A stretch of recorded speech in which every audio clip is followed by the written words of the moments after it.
નમસ્કાર વિદ્યાર્થી મિત્રો, આજે આપણે પ્રકરણ 7 વિકલનનો અભ્યાસ કરીએ।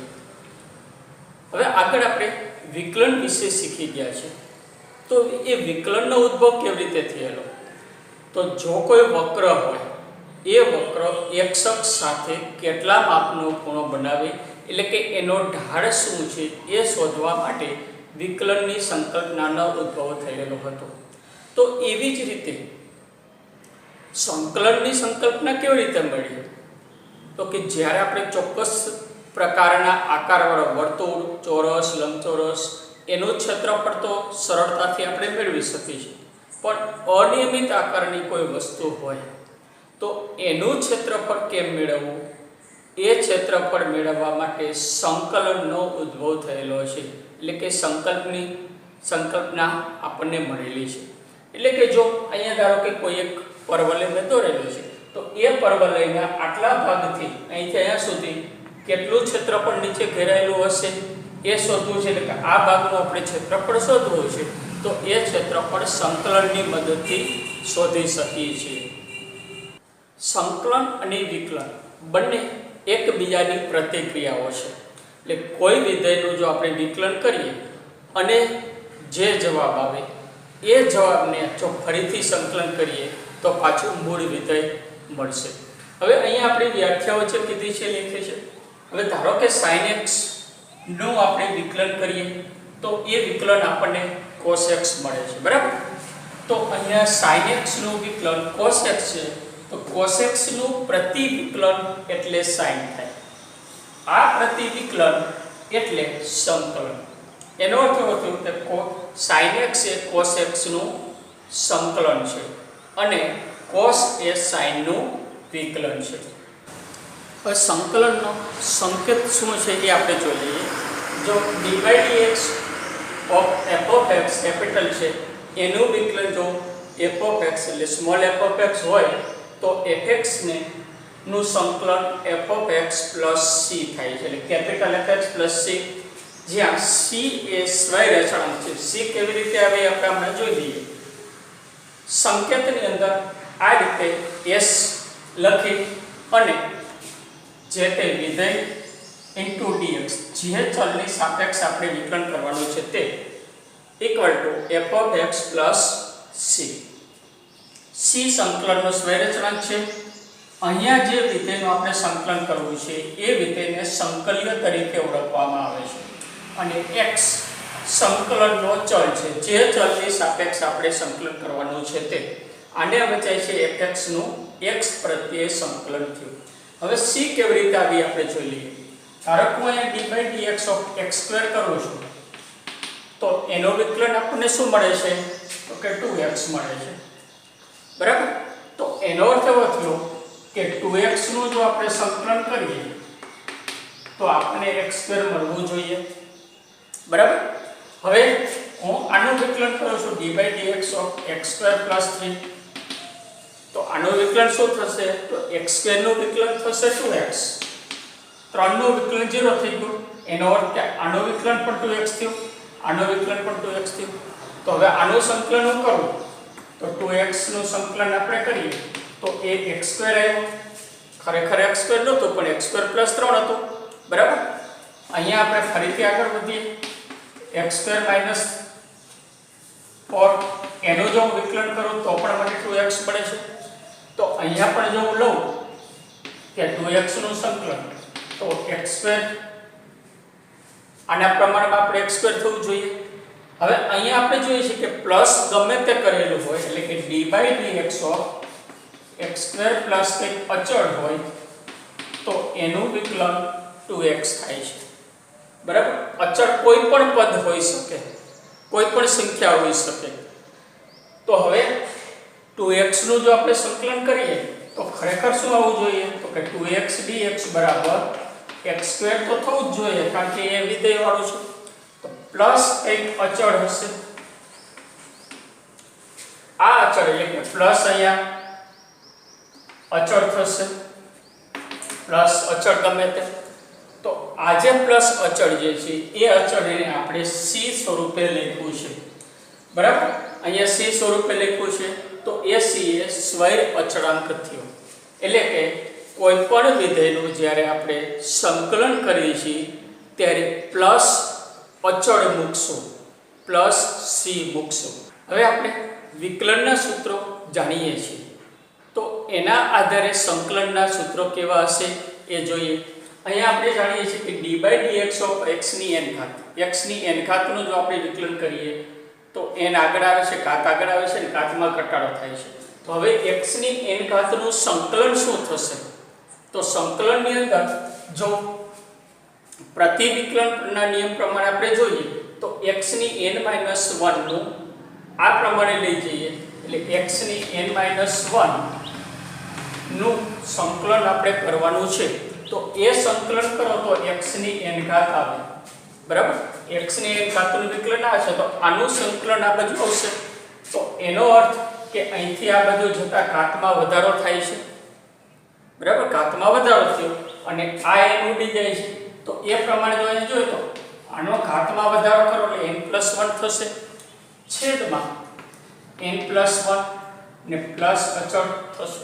હવે આના પ્રમાણમાં જો હવે આમાં ઘાતનો વધારો કરવો તો x ની n-1 + 1 ઘાત છેદમાં n-1 + 1 ઘાત, આ થઈ ગયો n, એટલે x ની n ઘાત થઈ ગયો, નીચે થશે n ઉડી જશે એટલે આપણે x ની n ઘાત વાળો પદ આવી ગયો, બરાબર. એટલે ખરેખર જો આપણે જોઈએ તો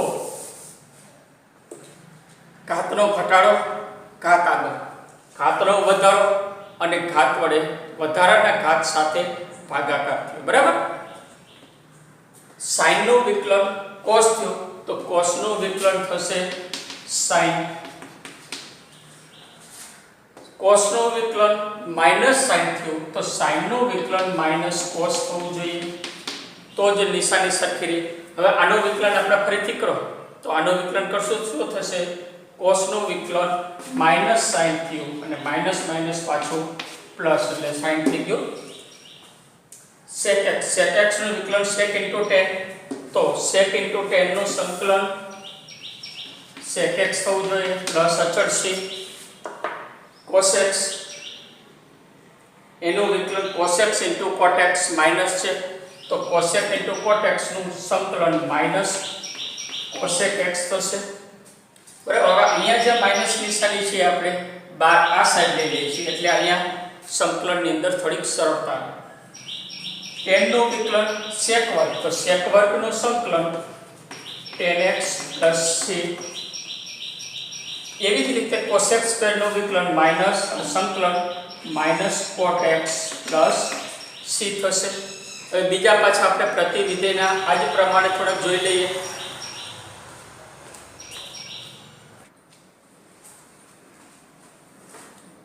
પ્રતિવિધેયની અંદર આપણે જોઈએ કે d/dx of sin inverse x નું વિકલન આપણને 1/√1 - x² મળે છે, જ્યાં x નું મૂલ્ય -1 થી 1 ની વચ્ચે હશે, બરાબર. mod x <1 છે અને cos inverse x નું વિકલન -1/√1 - x² મળે છે.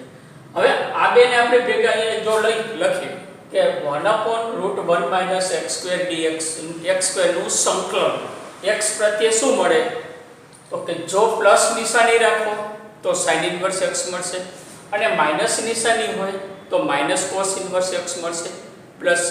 એટલે આ પદ જ્યારે હોય ત્યારે સંકલનમાં બંને સૂત્રોમાંથી કોઈ પણ સૂત્ર આપણે વાપરી શકીએ છીએ. બીજું, એક સૂત્રમાંથી બીજા સૂત્રમાં જવા માટેનું પ્રતિવિધેયની અંદર પણ છે sin inverse + cos inverse = π/2 છે, એનો ઉપયોગ કરીને પણ ગણશો તો પણ આ રીતે જવાબ આપણે મેળવી શકશો. એવી જ રીતે tan inverse નું વિકલન 1/1 + x² છે અને cot inverse નું વિકલન -1/1 + x² છે. તો 1/1 + x² નું સંકલન કરીએ આપણે તો એ સંકલન tan inverse x + c અથવા તો -cot inverse + c આવશે. એવી જ રીતે sec inverse નું અને cosec inverse નું સંકલન વિકલન આ પ્રમાણે મળે છે, તો 1/mod x √x² - 1 નું સંકલન sec inverse + c અથવા -cos inverse x + c મળશે, બરાબર. તો હવે આમાં આપણે q લેવાનું તો બંને ત્યાં સુધી પ્લસ વાળી નિશાની વાળું સંકલન આપણે પસંદ કરશું.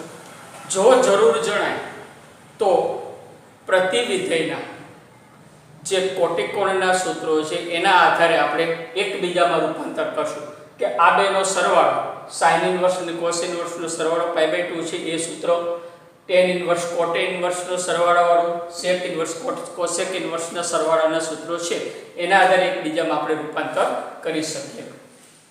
e⁻x નું વિકલન e⁻x છે તો સંકલન પણ એ જ આવશે, પણ અચળ પદ આપણે +c સ્વયં અચળાંક આવશે. log x નું વિકલન 1/x હતું. અહીંયા x log હંમેશા ધન માટે વ્યાખ્યા છે એટલે mod x લખ્યું છે. તો 1/x નું સંકલન તો કે log mod x થશે. a ની x ઘાત નું વિકલન a ની x ઘાત * log a છે. a ની x ઘાત નું સંકલન તો a ની x ઘાત છેદમાં log a થશે. એટલે જે ગુણકમાં આવે છે વિકલનમાં એ સંકલનમાં છેદની અંદર આવશે. હવે આના આધારે આપણે થોડાક દાખલાઓ જોઈએ.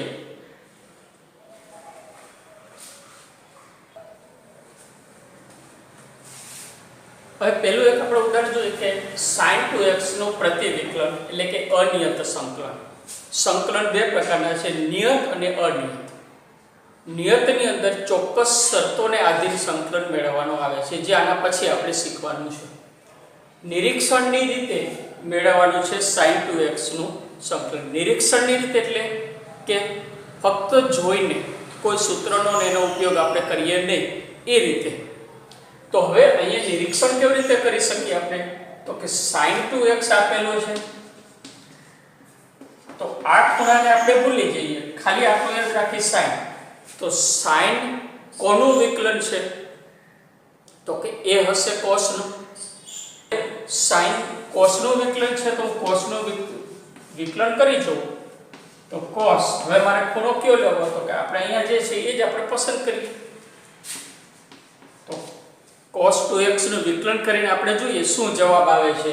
તો આના બરાબર આપણને મળશે cos થશે -sin 2x, cos નું થશે -sin, x સિવાયનું છે તો ચેનરૂલ લાગશે તો 2x નું થશે 2. એટલે કે આપણને મળ્યું -2 sin 2x. બરાબર. તો હવે આપણે sin માટે જોઈ છે, જો તો sin 2x આવી ગયું છે તો આ બધું ફક્ત sin 2x રાખીએ તો માટે sin 2x બરાબર -1/2 d/dx of cos x cos 2x. આની ઉપરથી sin 2x બરાબર -1/2 ને અંદર લેજો કારણ કે એ અચળ છે તો -1/2 cos 2x થયું. તો હવે આપણો પ્રશ્નનો જવાબ મળી ગયો કે sin કોનું પ્રતિવિકલન છે? તો કે 1/2 cos 2x નું પ્રતિવિકલન છે. માટે sin 2x એ -1/2 cos 2x નું પ્રતિવિકલન છે એટલે કે પ્રતિવિકલિત છે. તો સ્વાધ્યાય 7.1 ના દાખલાઓ આપણે સંકલનના જોઈએ. હવે જેમ વિકલનની અંદર કાર્ય નિયમો છે કે સરવાળા, બાદબાકી, ગુણાકાર, ભાગાકારના, એવી જ રીતે સંકલનની અંદર છે બે વિધેયનો સરવાળો કે બાદબાકીનું સંકલન બરાબર વિધેયનું સંકલન કરીને સરવાળો બાદબાકી કરો તો કોઈ જવાબ ફેર પડતો નથી, પણ સંકલનની અંદર ગુણાકારનો નિયમ સીધો લાગુ પડતો નથી. એ શું છે એ થોડુંક આપણે આગળ અભ્યાસ કરીશું. હવે અહીંયા સંકલનના નિયમોના આધારે આપણે અહીંયા સૂત્રોને એના આધારે દાખલો ગણીએ. તો પહેલો છઠ્ઠો દાખલો છે કે 4e3x + 1 નું x પ્રત્યે સંકલન મેળવવાનું છે. તો આના બરાબર આપણે જો સરવાળાનો નિયમ વાપરીએ તો 4e3x * dx સંકલન પ્લસ સંકલન 1 dx બરાબર. હવે જેમ d/dx કે x હોય તો k ને આપણે બહાર લઈ શકીએ છીએ, એમ અહીંયા પણ સંકલનની અંદર અચળ પદને આપણે બહાર લઈ શકશું. એટલે અદિશ ગુણાકાર હોય તો એને બહાર લઈ શકાય છે. તો અહીંયા 4 ને બહાર લઈ લઈએ e3x dx પ્લસ 1 dx થી આના બરાબર 4. e ની 3 e ની x ઘાતનું સંકલન શું છે તો e ની x ઘાત છે બરાબર જે ગુણકમાં છે એટલા વડે ભાગવાના થશે તો અહીંયા e ની 3x ઘાતનું સંકલન e ની 3x ઘાત થશે અને 3x સાથે ગુણાયેલા છે તો એ આવશે છેદમાં પ્લસ 1 નો એટલે કે જે x ની 1 ઘાત છે એટલે આપણે અચળ છે અચળનું સંકલન x થશે પ્લસ c આપણે જો કે x નું વિકલન 1 થાય છે તો 1 નું સંકલન x પ્લસ સ્વૈર અચળાંક c આવશે બીજો દાખલો આપણે જોઈએ આગળ તો અહીંયા બે વિધેય આપેલા છે એનો ગુણાકાર છે તો સૌથી પહેલા તો આપણે એનો કૌંસ છૂટો કરી નાખીએ તો એ કૌંસ છૂટો કરતા આપણે x² - 1 મળશે કારણ કે x² ઉડી જશે into dx હવે બેઝિક નિયમો લગાડીએ તો પહેલાનું સંકલન માઈનસ બીજાનું સંકલન x² x ની n ઘાતનું સૂત્ર આપણે સંકલનનું યાદ કરીએ તો ઘાતમાં વધારો છેદમાં વધારો જે લખ્યો છે તે 2 + 1 માઈનસ અચળનું સંકલન x પ્લસ સ્વૈર અચળાંક x ઘન છેદમાં 3 માઈનસ x પ્લસ c આપણને મળશે 10મો દાખલો જોઈએ અહીંયા વર્ગ આપેલો છે તો સૌથી પહેલા આપણે x - y ના વર્ગનું વિસ્તરણ કરીએ તો સંકલનમાં આના વિસ્તરણમાં એટલે વર્ગમૂળ x નો square minus 2 into root x 1 upon root x plus 1 upon root x નો સ્ક્વેર into dx થશે બરાબર root x નો સ્ક્વેર એટલે x થઈ જશે રૂટ બંને ઉડી જશે એટલે અહીંયા વચ્ચે ખાલી -2 1 upon root x નો સ્ક્વેર એટલે 1 upon x થશે into dx પાછા બેઝિક નિયમો લગાડીએ તો x dx 2dx plus 1/x dx ચાલો હવે x નો તો કે ઘાતમાં વધારાનું સૂત્ર તો ઉપર એક ઘાત છે તો x ની 1 + 1 એટલે 2 છેદમાં 2 થશે માઈનસ અહીંયા જેમ સૂત્ર વાપર્યું છે એ જ પ્રમાણે એ સૂત્ર લાગુ પડશે 2 અચળ છે અહીંયા આપણે 1 નું x કર્યું હતું તો 2 નું 2x થશે તો -2x પ્લસ 1 upon x હવે અહીંયા આપણે જોઈએ તો x ની -1 ઘાત -1 ઘાતમાં ઉમેરો તો છેદ 0 થઈ જશે છેદ 0 થાય તો ત્યાં સંકલનનું અલગથી સૂત્ર હશે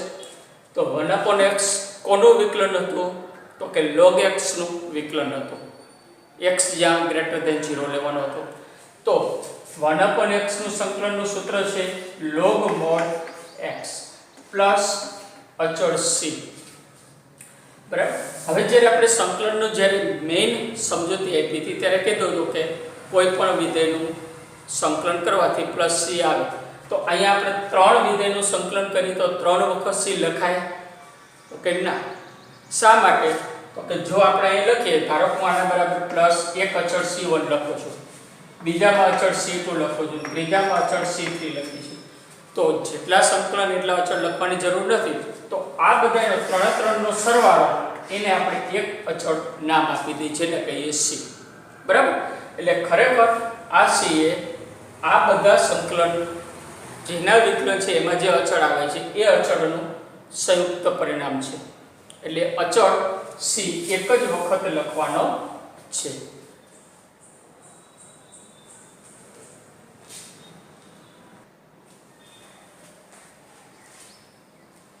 હવે દાખલા નંબર 13 આપણે પહેલા જોઈએ તો x3 - x² + x - 1 upon x - 1 into dx આનું સંકલન આપણે મેળવવાનું છે તો અહીંયા આપણે સીધો ભાગાકાર કરી શકતા નથી આની દરેકની નીચે મૂકવાથી આપણને સૂત્ર મળી શકે એમ નથી તો વિચારો કે x - 1 આપણે દૂર થઈ શકે એમ છે ઓકે આ બેમાંથી જો હું x² કોમન કાઢું તો મને x - 1 મળે અહીંયા તો x - 1 છે જ તો આના બરાબર હું આ પ્રમાણે લખી શકું પહેલા બેમાંથી x² કોમન લઈ લઉં તો મને મળશે x - 1 બીજા બેમાંથી કંઈ કોમન લેવાની જરૂર નથી, સીધે સીધું આપણે લખી નાખીએ છેદમાં x - 1 dx. હવે બંને પદની નીચે આપણે મૂકી દઈએ. તો પહેલા પદની નીચે મૂકે તો સંકલનમાં x² x - 1 ઉડી જશે પ્લસ અહીંયા આપણે મૂકીએ તો બંને ઉડી જશે એટલે વધશે 1 dx. હવે સરવાળા સૂત્ર પ્રમાણે x² dx પ્લસ 1 dx સંકલન થશે. x² નું સંકલન x3 બરાબર, ઘાતમાં વધારો છેદમાં વધારેલી ઘાત પ્લસ 1 નું x પ્લસ y અચળાંક. હવે અહીંયા જે આપણે ભાગાકાર કર્યો છે એને સીધો જો ભાગાકાર કરવો હોય તો કેમ કરી શકાય? તો કે અંશમાં જો ઘાત વધુ હોય તો એને ભાગાકાર કરીને અવયવ કે પદને છૂટા પાડી શકાય છે. એટલે x - 1 વડે આપણે ભાગાકાર કરીએ તો પહેલો x પદ છે, x વડે ભાગવાના છે તો આને x² વડે ગુણો તો પહેલું પદ મને મળશે x3 ઓછા x² મળશે બરાબર. તો x વડે ભાગવાના x² વડે ભાગ ચાલશે, x3 ઓછા x2 નિશાની બદલાશે 0 0. હવે અહીંયા બે પદ છે તો ઉપરથી મારે બે પદ ઉતારવા પડશે કારણ કે આમાં જેટલા પદ એટલા પદ ઓછામાં ઓછા હોવા જોઈએ. હવે x તો 1 વડે જ ગુણવાના થશે તો ભાગ ચાલશે 1 થી +1 થી. x - 1 નિશાની બદલાવીએ તો થશે 0 0. એનો અર્થ કે આના બે અવયવ થયા, x1 ઓછા x² પ્લસ x ઓછા 1 ના બે અવયવ થયા.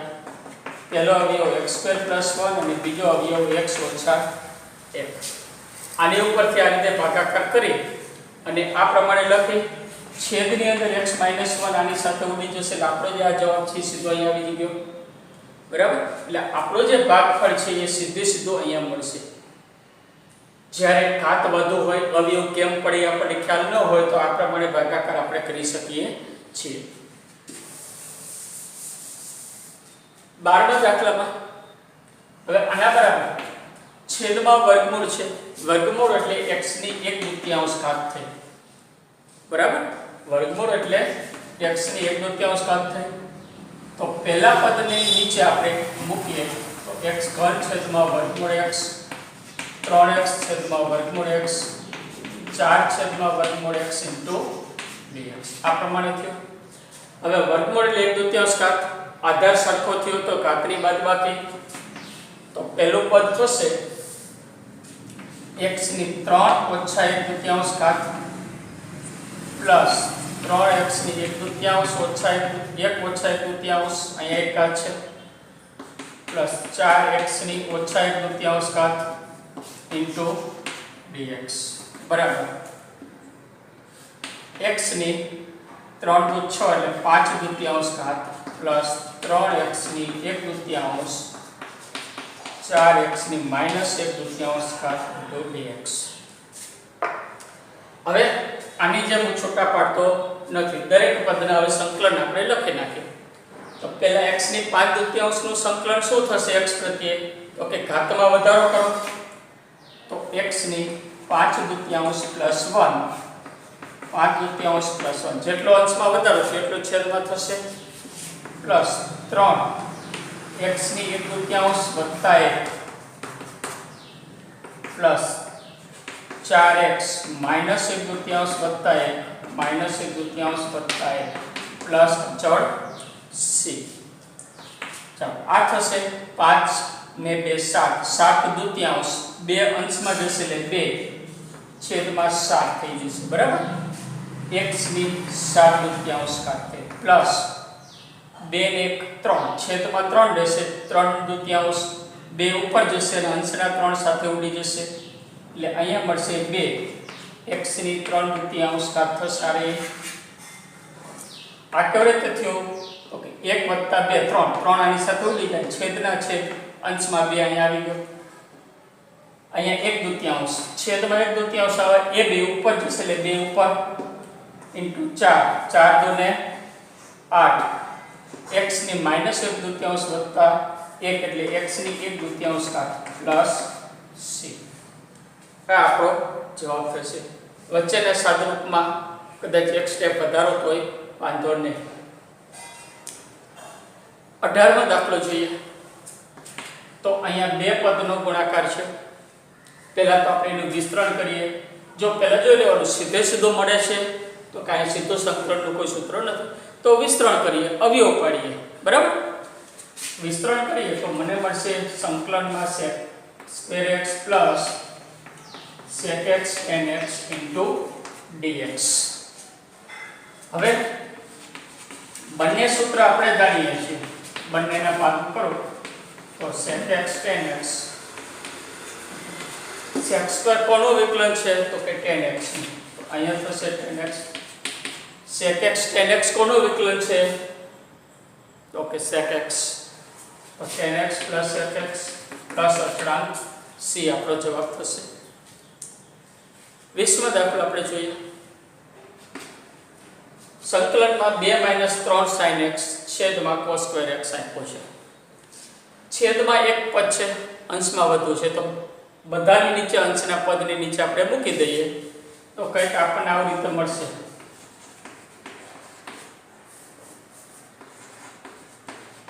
બેના છેદમાં cos² x ઓછા 3 sin x છેદમાં cos² x dx બરાબર સંકલનમાં 2ના છેદમાં cos², 1ના છેદમાં cos² એટલે sec² થયું તો 2 sec² x થઈ જશે -3 sin છેદમાં cos².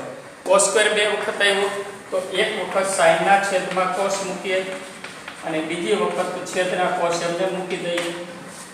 sin છેદમાં cos એટલે tan, એકના છેદમાં cos એટલે sec tan થયું. તો અહીંયા હું લખું sec x tan x dx. હવે બંનેના સૂત્ર જાણીએ છીએ તો 2 sec² એટલે સંકલન છે tan x, અહીંયા આપણે જોયું, -3 sec tan અહીંયા આપણે જોઈ લીધું તો એ થશે -3 sec x પ્લસ અચળાંક c. બરાબર, હવે અહીંયા આપણે સીધું સંકલન લીધું. સંકલન મેળવવા માટે આથી થોડાક જટિલ દાખલાઓ હોય અથવા ક્યારેક એને સરળ કરવાના હોય